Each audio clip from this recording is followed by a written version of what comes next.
The last thing you want to hear when you need your auto insurance most is a robot with countless irrelevant menu options. Which is why with USAA Auto Insurance, you'll get great service that is easy and reliable, all at the touch of a button. Get a quote today. Restrictions apply. USAA. I think you're on mute. Workday starting to sound the same? I think you're on mute. Find something that sounds better for your career on LinkedIn. With LinkedIn Job Collections, you can browse curated collections by relevant industries and benefits, like flex PTO or hybrid workplaces, so you can find the right job for you. Get started at linkedin.com/jobs. Finding where you fit. LinkedIn knows how. Hey, it's Paris. You know I love sparkly things, right? Like stars. Duh. And thanks to Hilton and AutoCamp, I just slept under them. Picture me, serving looks by the fire outside my luxurious Airstream, making s'mores with the kids, while a national park is our backdrop. The great outdoors meets Hilton hospitality. That's hot. Explore all the new ways to stay at Hilton.com. Hilton for the stay. Man, you are one pathetic loser. You get nothing. You lose. Good day, sir. See, that's the things that are coming out of your mouth, child. If you just read the bio for Dr. Steve, host of Weird Medicine on Sirius XM 103 and made popular by two really comedy shows, Opie and Anthony and Ron and Fez, you would have thought that this guy was a bit of, a clown. Why can't you give me the respect that I'm entitled to? I've got diphtheria crushing my esophagus. I've got Ebola vibes dripping from my nose. I've got the leprosy of the heart valve, exacerbating my incredible woes. I want to take my brain out and blast it with the wave, an ultrasonic, echographic, and a pulsating shave. I want a magic pill for all my ailments, the health equivalent of Citizen Kane. And if I don't get it now in the tablet, I think I'm doomed and I'll have to go insane. I want a requiem for my disease, so I'm paging Dr. Steve. Dr. Steve!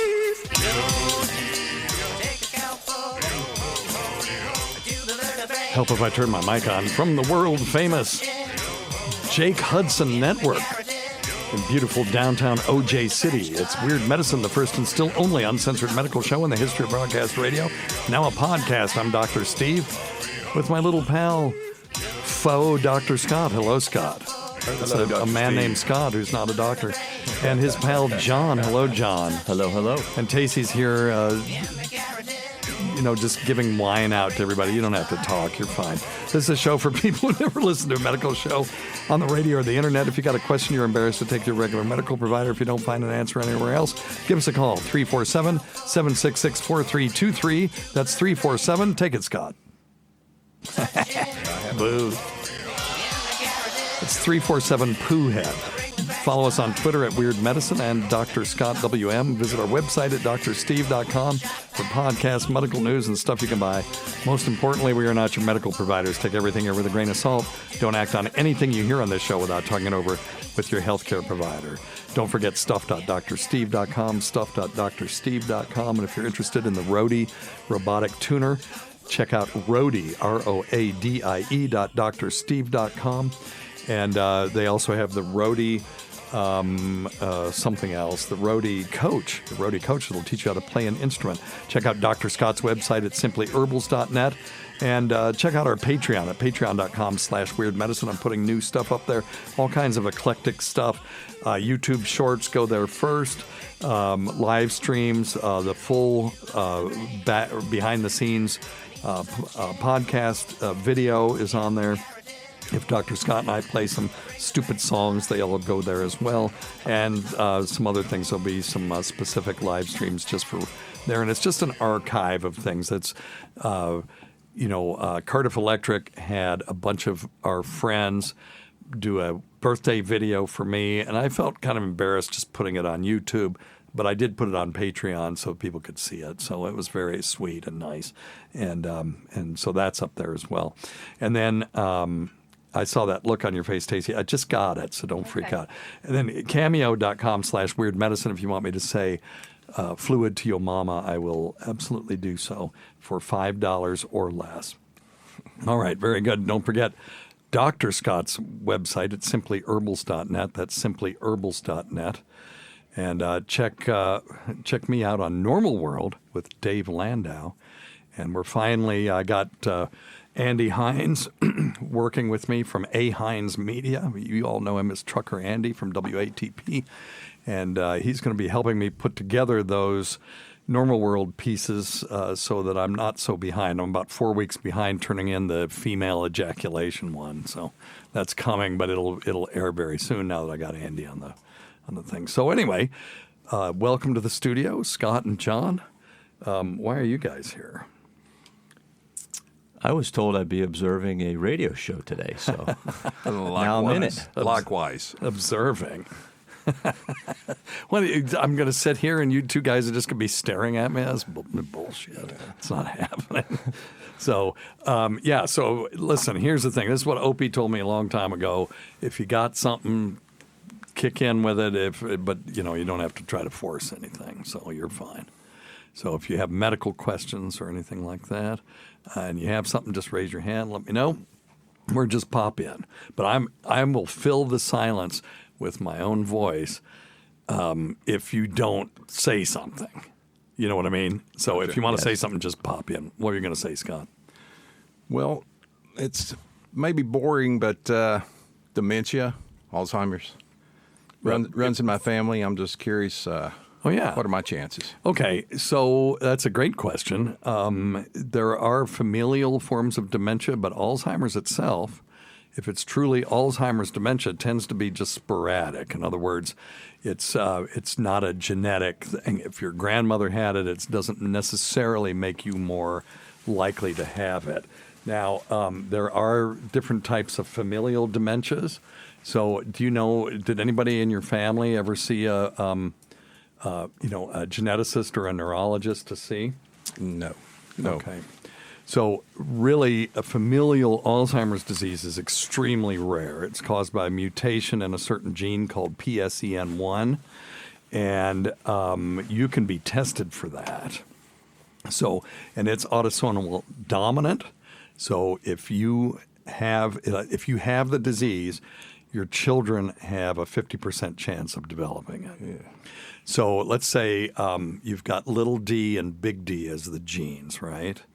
And let's say your parent was one of your parents was big D, meaning they had the double dose of dementia, and the other parent was little d.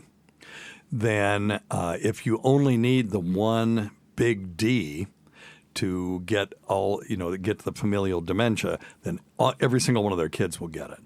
Because if you put that box together, this one will be big D, little d, big D, little d, big D, little d, big D, little d, right? Now, if one of the parents is little d, big D, in other words, they've got the dominant gene, but they also have the non-dominant gene. And then the other parent has none of those genes. So one is little d, big D, the other one is little d. If you put that in a 2x2 box, then you will have half of their kids will get the dementia down the road because they'll have little d, and then little d, big D. Okay? Prevention? Okay. So now prevention of Alzheimer's is something we're still working on, but they think that things like learning a new language, doing Sudoku and stuff like that can stay the ravages of dementia and maybe even delay its onset. So using your brain will have a big impact on that. And then as far as other prevention of dementia, it's making sure that your weight is under control because overweight can increase your risk of dementia. Maintaining good exercise, controlling your blood pressure, your blood sugar, all these things that we hear about that are bad for you actually increase your risk of different kinds of dementia. Limiting alcohol consumption. Stopping smoking, and then, like I said, staying mentally active and stuff, and preventing head injury. people who have traumatic brain injuries that happen over and over again can end up with a form of memory loss that looks a lot like dementia, or you can get Parkinson's disease with Lewy body dementia, those kinds of things.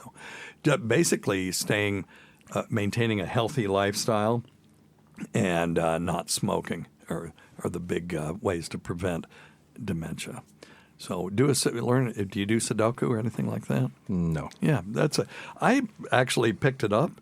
It's kind of fun. It's actually no math involved whatsoever. It's just all logic, and it's actually kind of a fun thing, and it's really fun to do on like your iPad or your phone because you don't have to scratch in with the pencil the numbers that you think it might be. You can the computer will do that for you.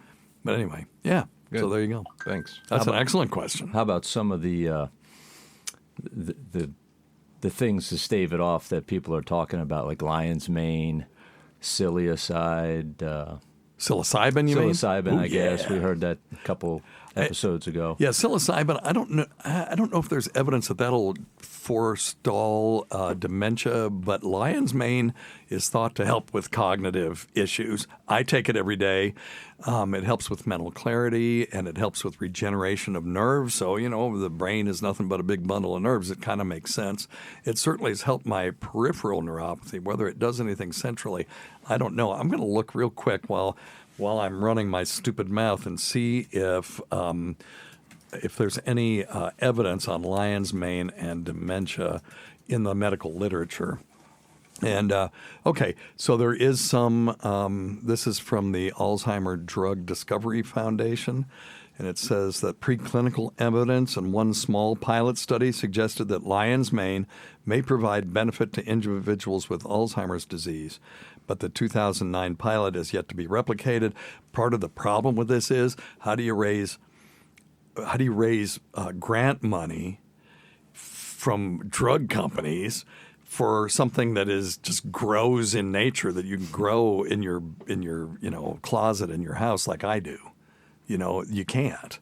So what they want to do is take whatever the active molecule is and then put a methyl group here or an extra hydrogen atom here or a hydroxyl group and then turn it into something else. And then they can patent it. But they can't patent this. And if you're going to take lion's mane for its neuroprotective benefits, make sure it is lion's mane's extract. So that is dual extracted. It's extracted with alcohol and then extracted in water and then put back together. They can either dehydrate it at that point or just give it to you in a liquid. Because the fruiting body itself, like I've bought some that just said it's just lion's mane fruiting body. What they do is they dehydrate it, pulverize it, and put it in capsules. And the matrix that makes up the body of the mushroom is made out of a protein called, or actually I'm guessing it's a glycoprotein. It's got sugar and protein elements called chitin. And chitin is what makes insects their shells. Their shells are made out of chitin. And it's also in these mushroom bodies. And the problem with it is you can't digest it, and it prevents you from absorbing the active ingredients in lion's mane from the mushroom. So you want to extract it. Just like psilocybin, if you eat the psilocybin mushrooms, you'll get some effect out of it, but you'll do a lot better if you convert the psilocybin to psilocin before you put it in your mouth, which people will do that with lemon juice, just any acid, and then hot water, and that'll extract it out and activate it, and it works a lot better that way. I'm just saying, not that I know, but I'm just saying, if from a scientific standpoint, it works better that way. I'm not advocating that anybody go out and eat mushrooms that they don't know what the hell they are. And don't do that. If you're a forager, you need to know what the hell you're foraging. People get sicker than shit or die every year foraging mushrooms thinking they know what they're doing. So if you don't know what you're doing, don't do it. But there is a Reddit subreddit called Mushroom ID. And if you find a mushroom, you take pictures of the gills and the head of the thing and take pictures from a bunch of different angles and then shoot it up there to Mushroom ID on Reddit. and they'll come back right away and tell you what it is. They're real serious about it. There's also a Facebook group that if your kid eats a mushroom, you take a picture of it, you put it up there. They'll tell you if the kid needs to go to the ER or not. That's pretty cool. They're really they have amateur and professional mycologists on there for that reason, because this shit happens all the time. My sister almost killed herself. Now my sister has this thing called Dunning-Kruger syndrome. Are you guys familiar with Dunning-Kruger at all? No. Okay, Dunning-Kruger is when there's a cognitive dissonance between what you know and what you think you know. So that can go both ways. It could be stupid people who think they're smart, or smart people who think they're dumb or don't think that their abilities are special. Like my kid has Dunning-Kruger, but he learned blackjack basic strategy in a weekend.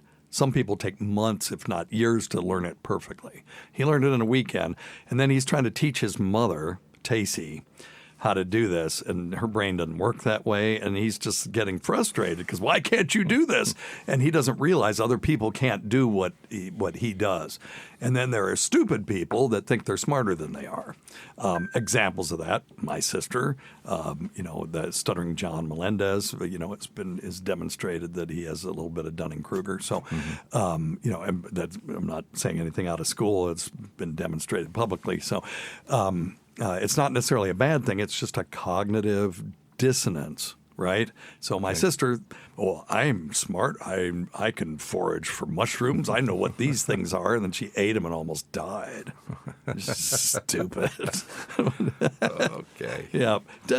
And if you go on the mushroom subreddit, or there's a bunch of them, but people go, ooh, I found this. Can I eat it? I found this. Can I eat it? It's like, do you have to just shove everything in your stupid mouth? Can you just look at something and not think, can I eat this? See, that's what the grocery store is for, you dummies. But anyway, yeah, Lion's Mane, great question. So the data, there is some positive data, but the jury is still out because we don't have excellent data yet. So, yeah, good one. All right. Anything else you guys have? Yeah. How about calcium scores? I heard you talking about that the other day. Have you done one? I have. I did one when I was about 49. Okay. And had a 26. Okay. Obviously, that's good. One is 0, right? Sure, but 26 is good. And so then, I felt like I tried to get a little healthier, stopped with red meat and sugars, even did intermittent fasting. Yep. That helped with my stomach problems and my GERD. Yeah, absolutely. Exercise more. All those things, I go back 5 years later, and I'm 104. Yeah. Well, it might have been 400 if you hadn't done all that. Yeah. Well, so I guess there's theories that it reads the hardened, right, calcified stuff, and so maybe before it was floating, and because of that healthy choice lifestyle, it hardened up, which I guess is a good thing, right? Well, right. And so I guess the question I have is, should you keep going every 5 years, or do I know that I am now on a bad path and I just need to be as healthy as possible? Oh, no. Well, you know that you need to be healthy as possible, and what the calcium score. Let's get everybody up to speed if they don't know what a calcium score is. It's just a CT scan. They'll run you between every other cycle. It takes like 3 minutes to do. And what it looks at is calcium in the coronary arteries of the heart. And then it comes up with a scale, with 0 being none and over 400 being severe. And so 0 to 10 is minimal, 11 to 100 is mild, and then 101 to 400 is moderate. And they really start freaking out if it's over 400. That's when you go to the cardiologist and they'll do things. But what it won't show are plaques that are not calcified. So you may have had some non-calcified plaques in there, and they've just matured, and then you haven't formed any other ones. And like I said, if you hadn't done all of that, it might have been 400 at this point. There's no way to know. We can't rewind the clock and not do those things and see what your score would have been. So, someday if we can peer into alternate universes, we could find the one where John didn't do all that stuff. Right. He just drank and smoked and then see what his calcium score was. But until then, we just have to suppose. And still, that's pretty good. I was a 0 when I first did it, and then I was a 240, and I was freaking the F out. And then I did it the third time, 5 years later, the technologist told me I was like 450, and I was shitting myself. It actually turned out that when the radiologist read it, it was actually lower than my second one. Oh, so you were able to lower your score? Yeah, so I lowered it a little bit. Anything like niacin, is that a good? I do all that stuff. I do, Statin, a good idea to stay on a statin if you're getting a bad score like that? Statin was killing me. So it was I was destroying my muscles. I had a thing called rhabdomyolysis, where, they could detect muscle enzymes in my bloodstream that was indicative of dying skeletal muscle. And then I stopped it, but then my cholesterol went back up. So now I'm taking sort of a half dose. I take the statin once a week, sometimes twice a week, something like that. And that's been better. I don't have the muscle pain, and I'm going to see my doctor tomorrow, and we'll see if the rhabdomyolysis and the liver enzymes are back to normal. And but yeah, that would be a thing. And then I like the just the diet and exercise type things. Now, you mentioned reflux. A low carb diet particularly is great for reflux. It's the carbohydrates that seem to kill my reflux. If I eat bread or something like that, or if I eat anything sweet, within 4 hours of bedtime, I'm going to suffer that at night. But if I do salad and lean, animal protein and stick to, leafy vegetables and broccoli and stuff like that, I don't have any problem with my reflux at all. And I've cured people's reflux doing that. I've cured people's type 2 diabetes doing that. So that tells me that that is at least from a lifestyle aspect, it's a healthy diet. Nobody can tell me that a bed of fresh lettuce with, balsamic vinaigrette on it and a chicken breast on there is somehow bad.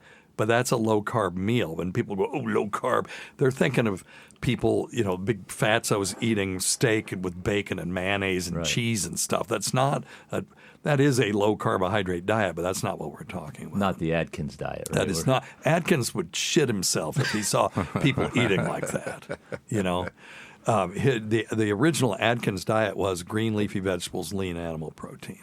So, but anyway, yeah. So your second score was 104? Yes. So you're at the low end of moderate. Yeah. So the upper end of mild. So I would you need to check it again in 5 years. And, as long now, if it stabilizes and you get to be my age, you could probably just give it up, But you guys are young, so yeah. And some of the other things, we in the past we talked about fish oil. Yeah. 2 glasses of red wine a night.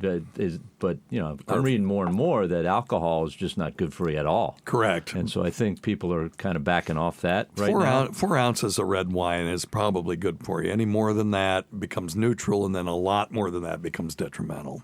And then the fish oil, I've heard a lot of it's rancid. And I think the last time I saw my physician, she almost was to the point where maybe you shouldn't be doing the fish oil anymore. Try to get it from natural sources. Right. Well, the thing about fish oil, of course, was that they did a study in Norway, and people who ate more fish had fewer heart attacks and strokes, right? And so the American response to that is, well, let's just get a bunch of fish and throw them in a vat and render them down into a pill and then take the pill. But it turns out that maybe what it was they were eating more fish and less other things.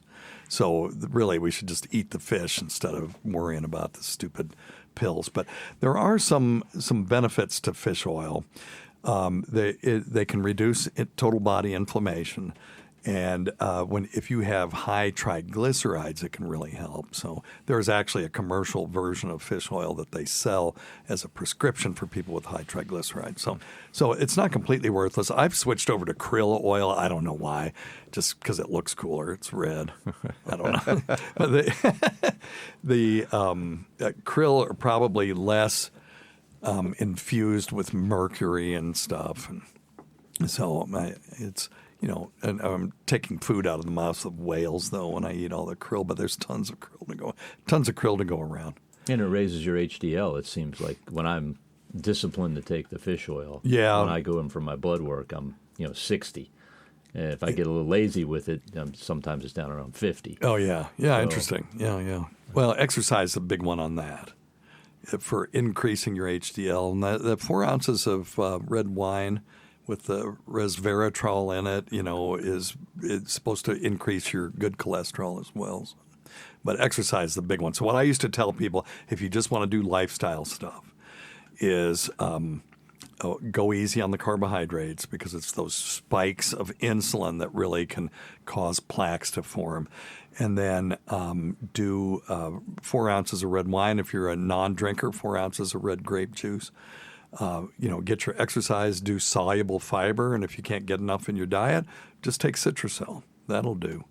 And, instead of white pasta, do brown pasta. Instead of white bread, do dense brown bread, that kind of stuff. Brown rice instead of white rice. And those things all tend to help. And if you can't get it, if you've had a heart attack, you pretty much need to go on a statin for secondary prevention. But a lot of people can avoid getting on the statin if they can just get their lifestyle under control. But you can't beat genetics, though. That's the problem. Yeah. Now, Dr. Steve, do you have an exercise regimen? Yeah. So I sit and take popcorn and put it in my mouth. And that's my exercise. Now, I need to be doing more stuff. I need someone to do something with. That's when I was in the best shape of my life. I had a friend of mine that was a ham radio operator, and he and I would go to the gym 3 times a week, and we would compete who could, lift the most on the curling machine and stuff like that. And we got to the point where both of us could lift the max on the curling machine. And I was in unbelievable shape. I was in 4th year medical school. I've got pictures of me holding my nieces up by my guns. They're just hanging on my arms and stuff. And now you look at me now, you'd never believe it. But I needed somebody to go with me, to commit to going, and then we would compete a little bit, just a little mild competition. So I need that. I don't even get out and walk like I should. I've got a Peloton downstairs. It's a great thing to hang your clothes on and stuff, And that's the problem, And I got my nurse practitioner. I got her to buy the same model that I have. Actually, it's a Nordic track, but same type of thing as a Peloton. And I got her to get one, and we were going to compete against each other because you can compete on that thing. And she hadn't done it the first time. Spent all that money and just has never gotten on it. So that's the thing. It's a pain in the ass to exercise. I was doing it with VR for a while. I had a virtual reality exercise program, and it was great. It was fun to do, and I was doing it. And then, the statin started messing with my muscles, and then my shoulders were hurting so bad I couldn't do it anymore, because it's mostly with the VR stuff, it's moving upper body stuff. But anyway, yeah. What about you? Are you doing any exercise? Yeah, lifting the cup to your mouth. I get it. Yeah, that's it. Now, your daughter is doing NASCAR, right? Well, it's a form of NASCAR. It's late model. Yeah, racing. Okay, but she could graduate into NASCAR. That's her goal. We won't say her name or anything, but I really have a feeling if she sticks to it and gets on the NASCAR circuit, she'll be bigger than Danica Patrick ever thought of being. I think that she's got the personality. She got the looks. I mean, you and your wife are extremely attractive, and you're going to only have attractive kids. And she's going to kick its ass. So. We're hoping. Yeah, that's cool. That's cool. That's awesome. It's if she gets on there, we got to get her in here because people will be fascinated about just how that works and how you learn how to do this and train and all that kind of stuff. Yeah, you actually have to be in good physical shape to do what she does. Does her coach make her work out and stuff? That was why I was bringing this up, actually. I was just curious about that. He encourages it. Yeah. As well as I do. Yeah. And also diet's very important. Yeah. You get dehydrated quickly in a car. Oh, yeah. Well, you don't want to be a big fatso trying to drive a NASCAR around. You don't see too many of those. Not too many, yeah. Just Tony Stewart. Is he a big one? Yeah, he's pretty big. I don't know him. Yeah. I mean, just strapping you in, you got to be able to strap in, and embarrassing if they can't get the seatbelt around you. Like at Dollywood or something. It's so sad seeing them kick somebody off the Tennessee Tornado because they can't get the seatbelt to go around them. They need to get seat extensions like they have on the airplane. Yeah. Well, speaking of Dollywood, and I've told this story before about, you guys ever been to Splash Country? I have not. Okay, well, it's a Dollywood theme park, water park. And they have this one area where you get these inner tubes, right? And there's a sign there. And this is just talking about the obesity problem in the South particularly. And it says double inner tubes are for an adult and a small child. Maximum weight not to exceed 500 pounds. So, if they had to put that in as a sign, they had a problem. You don't put a sign up thinking maybe you'll have a problem. You put a sign up like that because you've had issues, right? Yeah. So anyway, 500 pounds, an adult and a small child. That takes a lot of air. Yeah, it sure does. Anyway. All right. Well, you guys want to answer some questions? My day kicks off with a refreshing Celsius energy drink, then straight to the gym. Pre-K pickup, back home to meal prep. Time for my fire station shift. One more Celsius, gotta keep the lights on. When the 3-alarm hits, I'm ready. Celsius. Live, fit, go. Grab a cold, refreshing Celsius at your local retailer or locate now at Celsius.com. You know that feeling when someone shows up for you just when you need it most? That's what Uber is all about. Not just a ride or dinner at your door. It's how Uber helps you show up for the moments that matter. Because showing up can turn a tough day around or make a good one even better. Whatever it is, big or small, Uber is on the way. So you can be on yours. Uber, on our way. This episode is brought to you by Polestar. There's only one true way to experience the all-electric luxury SUV Polestar 3, and that's to take a test drive. It can go from 0 to 60 in as little as 4.8 seconds with the dynamic handling of a sports car. But to truly understand how it commands the road, you need to be behind the wheel. Up to 350 miles of range, the 3D surround sound system by Bowers & Wilkins. It's all something you have to experience to believe. So book your test drive for Polestar 3 today at Polestar.com. Have you ever spotted McDonald's hot, crispy fries right as they're being scooped into the carton? And time just stands still. Ba-da-ba-ba-ba. Hey, business owners, we know you know the importance of maximizing every dollar. With the Delta SkyMiles Reserve Business American Express card, you can make your expenses work just as hard as you. From afternoon coffee runs to stocking office supplies and even team dinners, you can earn miles on all your business expenses. Plus, you can earn 110,000 bonus miles for a limited time through July 16th. The Delta SkyMiles Reserve Business Card. If you travel, you know. Minimum spending requirements and terms apply. Offer ends 7/16/25. Sure. Number one thing, don't take advice from some asshole on the radio. All right. Thank you, Ronnie B. Let's see here. Uh-oh. Oh, of course. Technical. Now it'll play like 3 times. Oh, my God. Sorry, everyone. Hey, there Dr. we go. Steve, there how's we it go. going? Yeah, it's going Great. terrible. So happy to hear that. Thanks, this Matt. This is Rob from Fredericksburg, Virginia. Hey, Rob. A while back, I had called about how much weight a man has to lose, what that ratio would look like for his penis to grow an extra inch. Right, and that is Dr. Steve's rule. It's 35 pounds. You regain 1 inch of penis length. Now, that curve is only linear for a certain part of that curve, right? Because if you weigh 800 pounds and you lose 35 pounds, your penis is still going to be enfolded in your fat pad, right? How would you know? Right, exactly. So this only works for, between, say, 250 and 175 pounds, something like that, okay? That's when the curve is And I'm linear. curious. Yeah. How much weight would a woman have to lose in order for a guy to shove his big, meaty erection further into the woman's vagina? Oh, well, I mean, who cares, right? As long as it feels good. No, I don't know. I've never developed that rule. But the thing is, the vagina doesn't change shape. And actually, the penis doesn't either. It's just enfolded in fat, the pubic fat pad.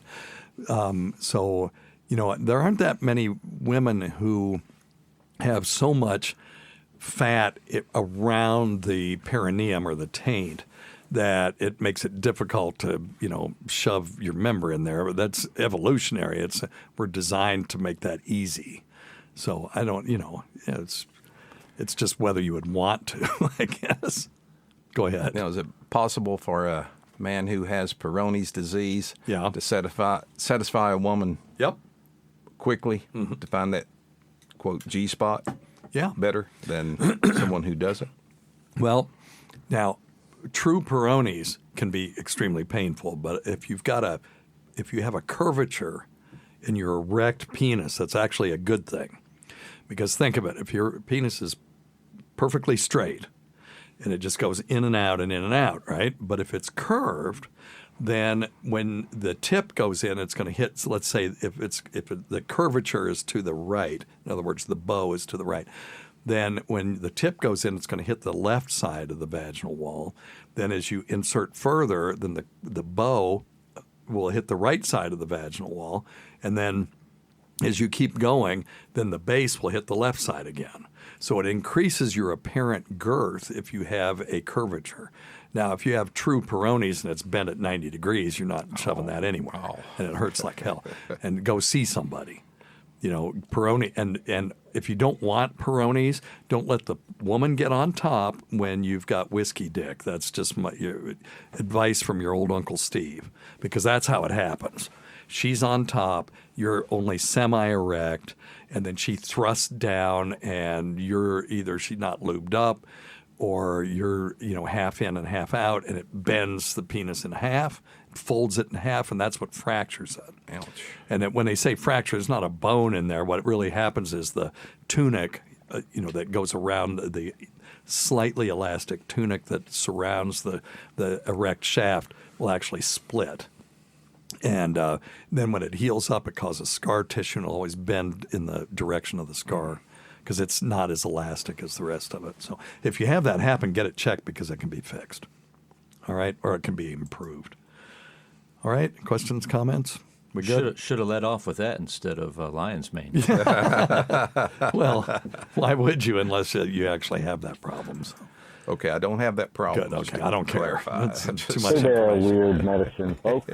I mean, we go on vacation together. I can't be sitting there with you at the beach and thinking about you bent up cocks. Weird medicine, folks. Hey, man. This is Dave from Rhode Island. Hey, Dave. The trigger finger guy. Yeah, man. You remember that? So listen, a couple of weeks ago, somebody had called in, had chronic back problems. Yeah. Decade or a couple of days. And, good Lord, his audio is terrible. He's calling about turmeric or turmeric or however you want to pronounce it. And we had talked about using or Dr. Scott had talked about using a natural supplement called turmeric or curcumin for back pain. And it is an anti-inflammatory. It actually is a COX-2 inhibitor, just like ibuprofen or naproxen is. So it's nothing, different. It's the same mechanism. So it will have the same problems that those things do. And recently there were a couple of articles talking about liver damage with turmeric. And it was a small but growing risk and could cause liver injury in very rare cases. These risks are higher for people who already have liver problems like hepatitis or gallbladder disease. And it's considered a drug-induced liver injury, and very often can be caused by herbal and dietary supplements, and is underreported because a lot of those folks who are taking these don't go to the doctor very often, and they don't get their blood work checked. So there's no recommended doses of turmeric. That's part of the problem. The supplement manufacturers will recommend these ranges, but they're just kind of empiric. And just make sure that you're not taking it if your doctor tells you, hey, your platelet count is low and you shouldn't be taking a non-steroidal, you probably shouldn't be taking turmeric either. But talk to them about it, okay? But that's what that's about. Okay. Sorry, man, your audio was just too bad. Hey, Dr. Steve. Hey, man. Food gang here. All right, Number buddy. one, your website stinks. Yeah, I Need know. some updating. Number two, I'm completely aware, thank you. put your phone number out there more because I searched way too long for that bullshit.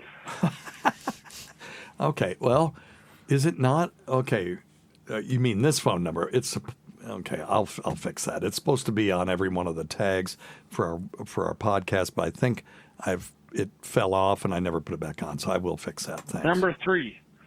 Of course, we do say it at the beginning of every fucking show, so I don't know what to tell you. 347 Poohhead. I brought this woman home from the bar who is voluptuous. Excellent. She has a nice fluid. Excellent. Anyways, I ended up eating her out. Uh-oh. And subsequently, the days following, my throat is sore. Oh, no. And I have the constant taste of pussy in my mouth. My question to you is there any reason to be concerned because she was kind of gross? And then is that normal or is that all in my head? Thank you. I will listen off the air. Okay, buddy. Thank you. How much did he drink? Yeah, he had the old beer goggles, don't you know? It's closing time. That's this isn't that uncommon. There's two things. If you're still tasting it, it's probably she may have had a yeast infection, and now you have thrush, and that could cause a sore throat, and it could cause that taste to persist. Having said that, you need to get checked, and someone needs to swab your throat and make sure you don't have pharyngeal chlamydia or pharyngeal gonorrhea. And if it's just thrush, they can give you some medicine to take care of it. But go get that checked. And if you don't want to go to your primary care because you think they're going to judge you, which they won't, then go to the county health department. They can test you there, and you can do it kind of anonymously. But this needs to be checked out. All right. Okay, that's all I have to say about that one. But thrush is just a yeast infection of the mouth and the throat, and that can cause sore throat, and you have a weird taste. Sometimes it's metallic, sometimes it could even be fishy kind of taste, and then it's very easy to treat. They use liquid nystatin, you just swish it around for a week and it's gone. But please get that checked. Isn't that what happened to Michael Douglas? No. Michael Douglas got head and neck cancer from eating at the Y. And that was from HPV. So HPV, particularly strain 16, it causes head and neck cancer, it causes penile cancer, it causes rectal cancer, and it causes cervical cancer. So it sucks and it needs to be eradicated. We can pretty much eradicate it if everyone would get, or if a preponderance of people would get the Gardasil or the new HPV vaccine. And people will go, well, you're giving it to 12-year-old girls. You're encouraging them to have intercourse. It's like, no, dumbass. We're trying to catch them before they're having intercourse. Because if they've been exposed to it already, the vaccine doesn't work. So that's why they're giving the vaccine. And so for the longest time when it first came out, people were like, well, we don't have long-term data. And people were saying that there are all these adverse effects, and that was not true. And, people will report things to that vaccine database, but the vaccine database is just self-reported. You can say anything you want to on there. All that does is send a signal to the FDA, oh, maybe we should look at this closer. And then when they do, they don't see anything on this vaccine. It's a standard vaccine, not an mRNA vaccine for the people who, are nervous about that. And now we do have long-term data. And what we've seen is about a 90% decrease in abnormal pap smears and a concomitant decrease in cervical cancer. So this is amazing. Cervical cancer sucks. If you don't catch it in time, it becomes an extremely angry cancer. Stage 4 cervical cancer is generally considered to be terminal illness, and I've seen it in its late stages. It's awful. So anything we can do to prevent it is I'm cool with. What else are we preventing? Not just cervical cancer, but everybody that eats at the Y is somebody that's had, the vaccine is not going to get head and neck cancer or penile cancer or rectal cancer from that either. So we're going to be decreasing all of these cancers. We're killing 4 birds with one stone. So that's a big deal. All right. How'd we get off on that? I don't remember. Oh, you were asking about Kirk Douglas. Yeah. All right. I think I've actually got something useful here instead of me just asking a question. Well, but we're going to start off with a question anyway. Okay. How's everybody doing? We're doing good, thanks, buddy. Anyway, have you ever heard of a male floor pelvic exercise? Yes. Or something such as that. It's essentially a man's Kegel exercise. Yeah, sure. And I've been doing it for a couple of weeks. Yep, good. You know, we've talked about my ED on the air and Cavajet and everything else. Yep. But this right here, for the last 2 weeks, has been pretty much amazing. Well, good. I'm going to be honest and say I've seen about a 25% recovery so far in the last 2 weeks. Wow, okay. And essentially, if you can visualize your taint, you know, taint your balls, taint your ass, but visualize your taint and the muscles that are there, and you physically pull those up. Yeah. You know. Okay, thank you. This is my job, but you go ahead. Figure out how to make a move. I'm sure they don't move just a couple of centimeters, but anyway, I started off doing it 10 times, holding it for 1 second. Now I'll do it 10 times, holding it for about 10 seconds. Let's all do I it. do it while I'm driving. I do it while I'm sitting at the desk. Nobody knows that you're doing this workout. Oh, they know. And I've done it the last 2 weeks. You Now tell I can everybody. feel it pulling muscles all the way to my hip bone. Yeah. So I think that this might be a possible little non-medical recovery thing. Yeah, not non-pharmaceutical. Yeah, absolutely. Kegels, either your pelvic floor gets flabby as you get older, and women do them to tighten up those muscles and improve their continence, their urinary continence and stuff, and to reduce pelvic pain. And men can do it to reduce pelvic congestion and stuff like that. It may be worth doing. Like he said, there's no downside to it, and you can exercise without anybody really knowing about it if you just keep your mouth shut about it. Yeah, I'm doing Kegels right now. I am too. See, but that's the thing. See, we're telling everybody. That's part of it. But, you want to just start gently and get the right form, and don't do them while you're wearing a Foley catheter. So you shouldn't do that when you got a Foley catheter in place because it yanks it around. And if it hurts, stop. But other than that, exercising your pelvic floor muscles is probably pretty good for you.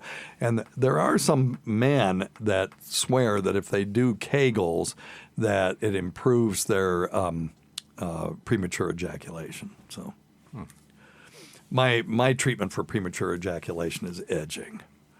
And I mean, for real, it's edging is a real treatment for premature ejaculation. So you can take medicines and stuff. You can take Prozac. You do all this stuff, but instead, go buy one of the a Fleshlight or a gel version of the Fleshlight. And basically, what you do is instead of sitting down and jacking it up and down on your cock, you simulate intercourse with it. So you fix it to a table with your hand or put a towel over it or whatever, and then just have intercourse with it, right? Standing up.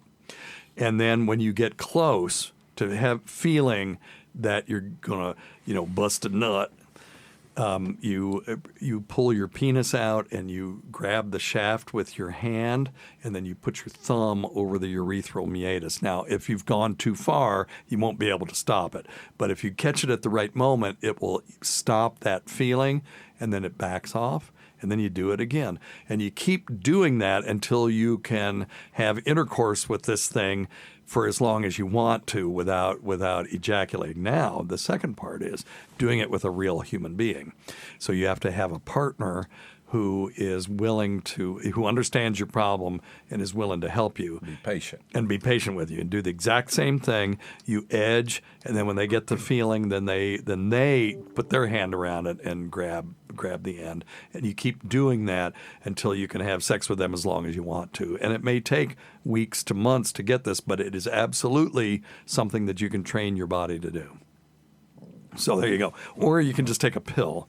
But the pill, it's great, but it doesn't, it does other things to you. This just fixes the problem at hand without taking a pill that goes to the tip of your nose and the tip of your toes just to help you not, splooge too quickly. And the definition of premature ejaculation is that you're ejaculating before you think you ought to. That's it. There's no metric for it. Okay. All right. Okie dokie. Let's see. I don't know what this is. Hey, Dr. Whoa. Steve. Yeah. I got a question about, I had oral intercourse with a transsexual. Oh, okay. And you had what kind of, did he say intercourse with a transgender person? Oral intercourse. Oh, oral intercourse. Okay. Now, this call is from 2015, so he may use terminology that is no longer considered genteel, but we'll just see. So. With a transsexual. Yeah. And it was unprotected oral. Okay. But was this a trans male or a trans female? That's the question. And if they were a trans female, had they had bottom surgery or, were they still, the pre-op, whatever. So we need a little more information, but maybe he'll give it to us. Not even for very long. Anyways. Okay. Since then, I kind of had like a sore throat, tough time swallowing. Oh God, this is the same. It's a different guy. This is years apart from each other. Okay. So he performed oral on this person. And I get, on occasion, I'll get, really, localized headaches, in one, certain area of my head. Yeah. And also, I'll get dizzy from time to time. Okay. And I went and got tested and, even asked for them to do an oral swab. Good. And the results came back negative. Okay, good. And the symptoms persist, and I'm just wondering if you might have any insight into that. Thank you. Well, the key to this is the lightheadedness. I think he's hyperventilating. I think that I have a funny feeling this is anxiety. And he's ruminating about this, and he's having, and he may be hyperventilating and making himself dizzy. The sore throat could be coming from mouth breathing while he's hyperventilating. It could be something as simple as that. The good news is he got tested. I'm assuming they tested him for chlamydia and gonorrhea and even herpes, and all of those things came out negative. So that's almost certainly what it is. You might want to see a cognitive behavioral therapist just to work through the anxiety. 6 weeks would be all, and you just need to get it out. Now, this is from 2015. If this person is listening and you found out something different than that, give us a call back. But I'm going to guess that's what it was. You guys got any ideas? Those guys are going to the same bar? Yeah, no, I don't know. I mean, it is weird. It's 9 years apart and on the same show. Hey there, Hey. I hope you've got a second or two. It's Tim. It's Tim. Hey, we Tim. haven't talked in quite a while, and I thought I'd leave a little message, sort of bring you up to date. I know you've been incredibly busy, and you got that operation working there and all that stuff. What? You don't have a lot of time to reach out and touch base with old friends. I haven't seen quite a while. Yeah. We used to be close, but that's all right. I'm not holding it again. I'm not calling you up to give you a big lecture. But I am going to let you know what I'm up to because I know you care and I know you want to know what the hell I'm doing. So I'm going to leave it out here on your machine and I'll be. This is the same guy that when Big Kev got phone calls from people from my show because we used to share a time slot on Sirius XM. There was this Big Kev's Geek Stuff, and then there was Weird Medicine, and the phone numbers would get mixed up. People would call the wrong thing. And so this guy would call and say, yeah, I called that old Big Can, and he kept calling him Big Can just to fuck with him. But anyway. It's a fairly decent amount of time here for me to lay down, sort of kind of bring you up to date here, where I've been coming from and what I've been doing. So, just so I don't get cut off in the middle of the sentence here, I'm going to wrap it up real quick, go straight to the chase, and then I'll fill it in with all the details after that. And then that's it. What an asshole. What an asshole. That's a guy I went to college with, it turns out. I finally figured out who he was. What an idiot. Okay, anyway. Thank you, Dave. That's Dave Haynes, everybody. See hey, the Dr. one. Steve, I was wondering if you could talk about HCG. Yeah, go ahead. Sorry. I was just going to ask if he's the one who's running the Ramp Festival. No. Yeah, right. The Ramp Festival that has no ramps. I'm going to go earlier next year. I'm going to get some friggin' ramps. That really pissed me off this year. I didn't get any. However, having said that, my Tabasco crop was bumper this year. and I fermented a bunch of Tabascos and made Tabasco sauce out of it, and it's the best I've ever made. So all right. So that was, I didn't get to make ramp salt, but I have some of the best hot sauce I've ever made. All right, let's see here. What does this guy want? We've only got a minute or two. Hey, Dr. Steve, I was wondering if you could talk about HCG for testosterone replacement, using that as a therapy. I know it can cause the testicles to boost testosterone. Yeah. I've been trying it. It seems to be working. Any drawbacks on that? Thanks. Yeah, HCG is human chorionic gonadotropin. That is a hormone that increases testosterone levels by stimulating the testicles to produce more testosterone. It acts like a hormone called luteinizing hormone, which again stimulates the testicles to produce testosterone. The nice thing about this is it can maintain sperm production. So unlike taking testosterone supplements, which shrink the testicles and shut them down, this stuff may help. But a lot of people are taking it off-label, not prescribed by a provider. If you have a problem with low testosterone, you want to maintain fertility, there is an approved drug for that called clomiphene that you can get that does the same thing. The thing is that HCG is derived from the urine of pregnant women and animals. And it was used as a weight loss aids for a while. Remember that was HCG diet? They'd put people on 600 calories and then give them a shot of HCG and then charge, $200. Well, HCG didn't do a damn thing. It was the 600 calorie diet that they lost weight on and the rest of it. So I'm not a real big fan of using HCG for this. If you really have a problem, it breaks my heart when people feel like they can't go to their healthcare provider to get help for these things, and they just sort of seek help out on the street. And there are ways that you can do this without having to go to the street. But it's okay. But like I said, I'm not the biggest fan of it. All right, so let's do a couple more questions. Here's one on the carnivore diet. It's apropos to what you brought up earlier, John. I started trying to do the carnivore diet. Yes. Where it's supposedly just meat and everything. Well. But I have a serious question about that. Okay, I can understand the whole no carbs. Yeah. And I feel better and trying to improve my mental clarity by reducing the carbs. But I don't think that meat itself has a whole lot of fiber and Correct. a lot of the things that most of the vegetables would have vitamin-wise. Right. So there's no vitamin C in steak. steak. 6 hard-boiled eggs, and then lunch is, a hamburger with no bread, something such as that. Then at night, tell me if this sounds right, a 80-20 split, 80% either salmon or meat, and then 20% veggies, broccoli, things such as that. Just stay Give away thyself from a bell. onions or root veggies that have lots of sugar based in them. Right. Let me know what you think. No, I agree. Bye, folks. Yeah. Animal or some sort of protein. It can be vegetable protein. Doesn't have to be animal protein. And something with fiber that, vitamin C, minerals that are not found in meat. There's no vitamin C in meat. And, a lot of other things that we need you can't just get from eating meat. We are not carnivores. We are omnivores. We have sharp incisors. They're not real sharp, but they're there. And we have grinding teeth, too. So, herbivores have grinding teeth.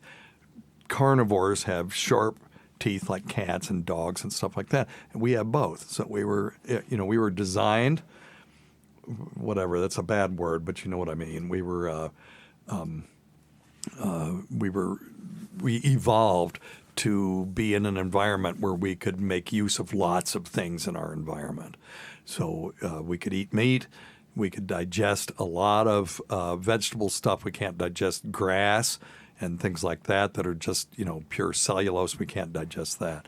But most everything else we can. So we could make use of whatever was in our environment.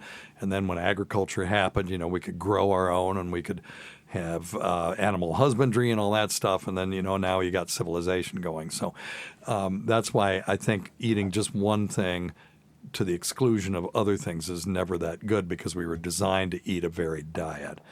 But you can get by with a purely plant-based diet because you can get protein and you can get all the other stuff that we need to build muscle from plants, but we can't get vitamin C and all that other stuff from just meat. Okay? So, yeah, I like the 80-20 split. That's fine. All right, and we'll do one more, and then we'll get to the super chats and stuff. Hello, Fluid family. Oh, this is the Stacy Show. I Good hope Lord. everybody's doing good today. Hey, thanks, buddy. Got a silly little question here for you. Yep. Is it possible or probable that your pinky toe can auto-amputate itself? Sure. Well, that's because of redundant. diabetes or other reasons? Department of Redundancy Department, auto-amputate itself. It's auto-amputate means it's amputating itself. But anyway, that's now I'm sounding like Off stuttering. that little thing off? This little piggy went to market? Yeah. So, yes, I've seen it multiple times. People with very poor circulation can get gangrene of the toes because basically the toes are bumfuck Egypt to the body. They're as far away from the source of vitality that they can get, right? And they have very poor blood supply at the best of times. That's why fungi can take residence under your toenails because you just can't get good blood supply there, and the immune system is pretty shoddy in that area as well. So if they have really bad blood supply to those toes, they can die. And then you get somebody in the office, they come in, they've got a black toe and it's all dried out, they have dry gangrene. Sometimes you can just go over there and go click like that and just snap it right off. Yeah. There's another disease where people have inflammation of the capillaries in the fingers, and those will cause the tips of the fingers to die, sometimes the whole fingers, and those will just snap off as well. And they heal up, and then they're kind of fine, and there's no pain when that happens. There's pain while it's happening, but then when it gets so far that it's just bone with a little bit of sinew, attached to it, and it just snaps off, there's zero pain with that. So yeah, absolutely. That can happen. It's called auto-amputation. All right. So let's see here. If anybody has left a question in the waiting room, I can't see it because Dr. Scott is supposed to be following that, but I can see the super chat. So Radish, thank you for the $2. Says, I've got the little D here. Who's got the big one? I don't know what the hell he's talking. Oh, big D, little D. Okay, I got it. Yep. I heard you have the little D, Radish. I can't remember who told me that. And Dang Lizard, thank you for the 10 euros. Goodness gracious. So Radish doesn't feel embarrassed. Just kidding. Love the show. Have a great time. So yeah, he was trying to make Radish feel better about having a little D. Radish, thanks for the 6.22 euros. And he says, whoops. I don't. And then Radish again, thanks for another 6.23 euros. Says, sorry, Dang, I feel your pain. Pinky toe is the worst. So thank you all for those super chats. And all you have to do is go to youtube.com/@weirdmedicine, click join, and click accept gifted memberships. And Myrtle sometimes gets in there and gives away 20 memberships because she likes to have a hootenanny. And and other people would give gifted memberships as well. And then I do put out some stuff for members only. And it hits, if I put anything on YouTube now, it goes members only first, and then 3 days later, it goes to the public. Okay? All right, very good. Well, thank you all. And I want to say thank you to John and faux Dr. Scott. And Tacey just walked in with a bottle of wine for these two, so thank you, Tacey. Thanks to everyone who's made this show happen over the years. Listen to our SiriusXM show on the Faction Talk channel, SiriusXM channel 103, Saturdays at 7 p.m. Eastern, Sunday at 6 p.m. Eastern, on demand, and other times at Jim McClure's pleasure. Many thanks to our listeners whose voicemail and topic ideas make this job very easy. Go to our website at drsteve.com for schedules, podcasts, and other crap. Until next time, check your stupid nuts for lumps. Quit smoking, get off your asses, get some exercise. We'll see you in 1 week for the next edition of Weird Medicine. Thanks, everybody.